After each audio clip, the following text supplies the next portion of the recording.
What's up? This your boy Karceno here, and I'm gonna do y'all a favor. Before the new year, I'm gonna go into the worst movies of 2014. Give y'all something to look at in case those are sitting at home watching videos tonight. Now, number 10 is the movie Tammy. Tammy was so bad, y'all. It's the same cliche over and over with her, and I knew she's gonna get typecast. She was the executive producer of this film, and she wrote it and put it together, and where in the world would she think this is funny? You know, I want to give honorable mentions to movies like Transformers, but believe me, there were worse movies out there than Transformers, and you finna hear it. That was just number 10. Tammy was worse than Transformers. If you saw Transformers 4, Age of Extinction, you know that Tammy was worse. There was other movies that was just as terrible. Script-wise and the whole nine, just bad. As we move to number 9, Vampire Academy. Now, Vampire Academy is about two dumb broads who want to be vampires and go to this. The vampire thing is done. It's been ran into the ground. The public is already spoken. They don't want it no more. Get rid of it. They don't care about no more teenage vampire stuff. That's gone. Let's move on. Number 8, The Legend of Hercules. Everybody's going to wonder why that's not higher up on my list. Because it's hard to take this movie seriously. It's like they knew what they were going into the film. It's like, look, this is a low-budget movie. There's another Hercules movie coming out. Maybe we could steal some of the buzz off that movie. Because even when I went and saw the movie, people thought this was the movie with The Rock that was going to play Hercules. Because that's what they read about. So they thinking this is the movie with The Rock, and they go in, surprise, surprise, it's the other guy that was in Twilight who didn't talk that much because he can't act. So they kept him in the movie and looking big and strong, swinging rocks, and the king who was angry about everything. He's making a fool of you. You're supposed to be a king. You know, he was, no matter what it was, he was upset about it. And this movie's a joke. I mean, when you watch it, you understand how bad it truly is. Number 7, A Million Ways to Die in the West. A far drop off from Ted. A very far drop off from Ted. There's mainly like what, one line in the movie that was like funny. And I can't even recall it right now. That's how bad it was. It's like they were searching so bad for a line, and then you got Seth MacFarlane rather. He's trying to search for a line, and he keeps oh my God! Someone always dies in the West. Oh, it's like, okay, we get it, but it's not funny. Like none of this stuff was funny. It just really wasn't. It was just rude humor that was just like, dude, it's not funny. This is not even a good movie. People wanted to laugh. They went there waiting to laugh with this movie. They were so excited, and they just left the movie like, yeah, get your coat. Yeah, get your stuff. Yeah, we finna go. That's how disappointed people were in this movie. I think Ted 2, he better really rethink it before he does Ted 2 and say, maybe I need a little help, because he's going to fall into a fad where he is not liked fast. Number 6 is Lucy. A lot of people like Lucy. Lucy was one of the worst piece of junks I've ever seen in my life. It's like they saw the movie.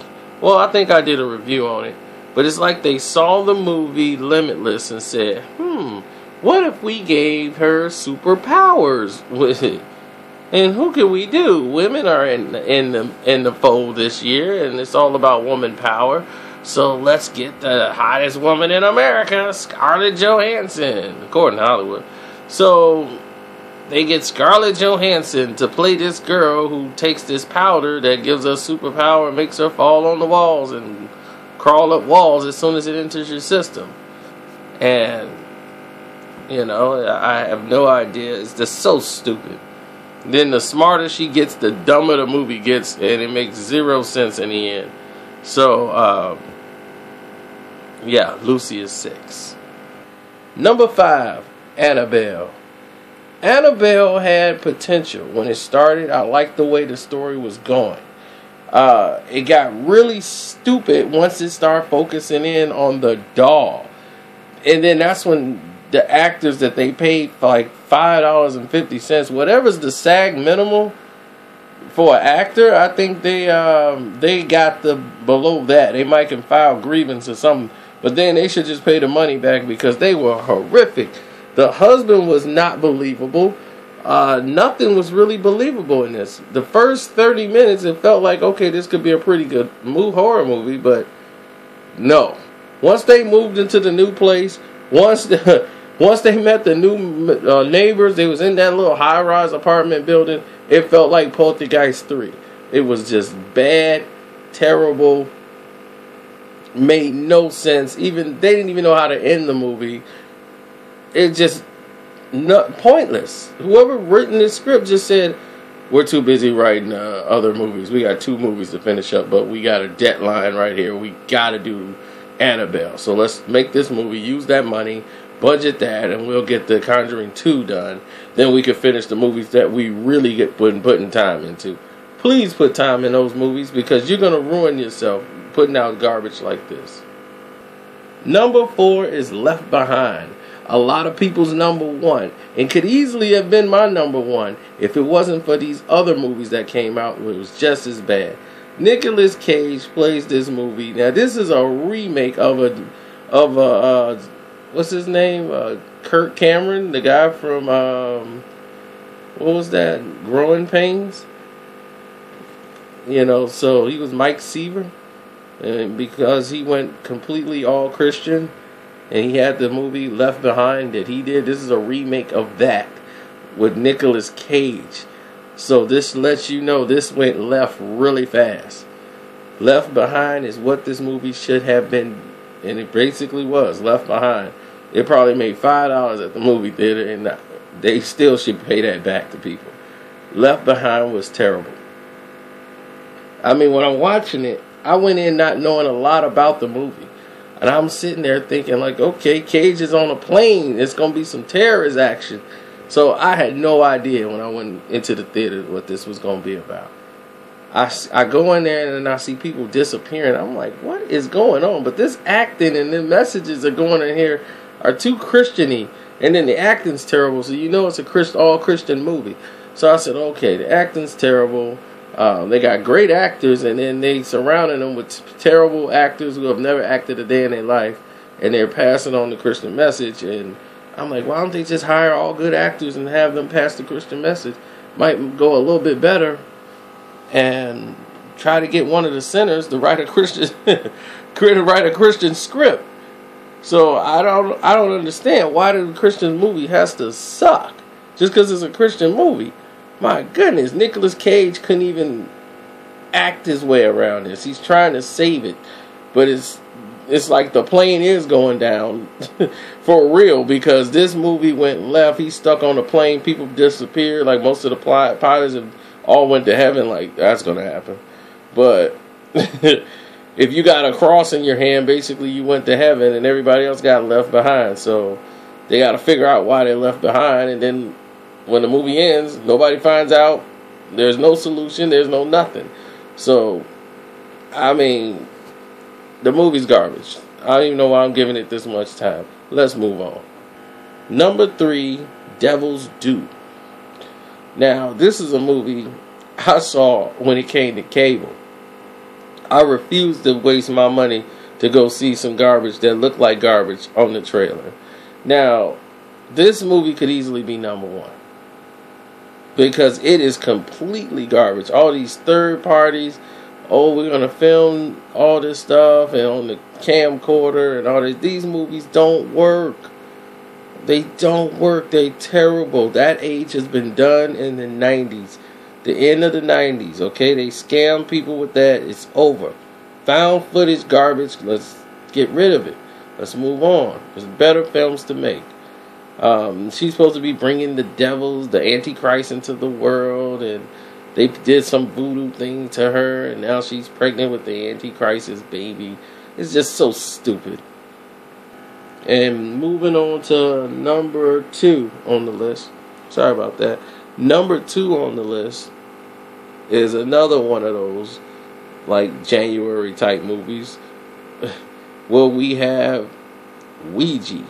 Would easily be my number 1. But these type of movies are what they are. These are not serious type movies that they put any type of budget into to really make a epic type movie. They're here to try to steal some money from dumb people who want to go out on couples night. And this is a good movie that might give them a couple of scares. No. On a couples night, this is an upsetting night because you just wasted $40 that you could have spent watching a Disney cartoon and got more entertainment than this garbage. First of all, it's not even scary. Not even when they're playing with the board. Not one time is this movie gives you a jump scare or anything that you don't know is coming. The acting is not even close to believable. I couldn't tell you an actor that was in this movie. I don't even think they've acted in anything before. They were just so terrible. The movie is just complete garbage. They're supposed to, some people lived there before and they was into voodoo and they played with a Ouija board in the house, and it made no sense. Even what the ghost was able to do didn't even make sense. And it's like, is there a plot? And then the rules are changing as they're telling you to plot. It just keeps unfolding and unfolding and not making sense the more it goes along. Ouija is... this should be a tie for number 1. Because this is like one of the worst movies of the year, period. But because it didn't have a big budget, that's why it's saved to go down to number 2. The number 1 worst movie of 2014. Sex Tape. Now, at one point I thought Annabelle was going to be my worst movie of the year. I really did. But after watching Sex Tape is really so... Dude, this is really the worst movie of the year. Because this was not meant to be the worst movie of the year. They came in with, we're going to make big money. We got Jason Segel, we got Cameron Diaz. She just came off of Bad Teacher and with Jason Segel. Let's put them in the movie together. Their chemistry's gonna go. The chemistry did not work at all. See, the Bad Teacher worked because he was able to be Jason Segel, the asshole, and still get the girl. But we did not need to see them married into a relationship. It didn't work.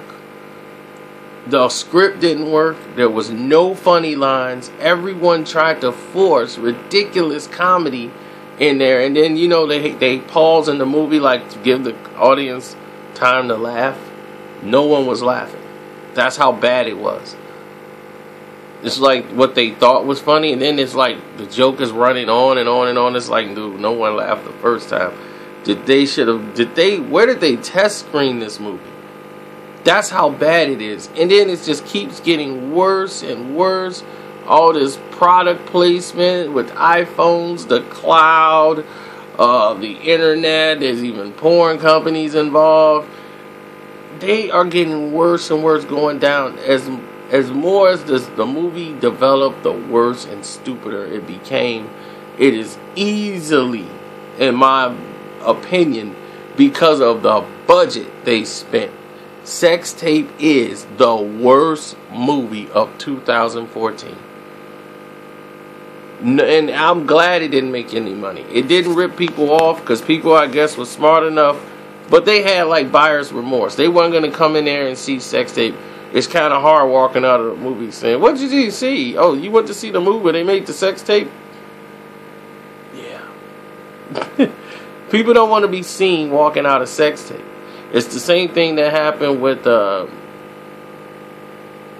what's that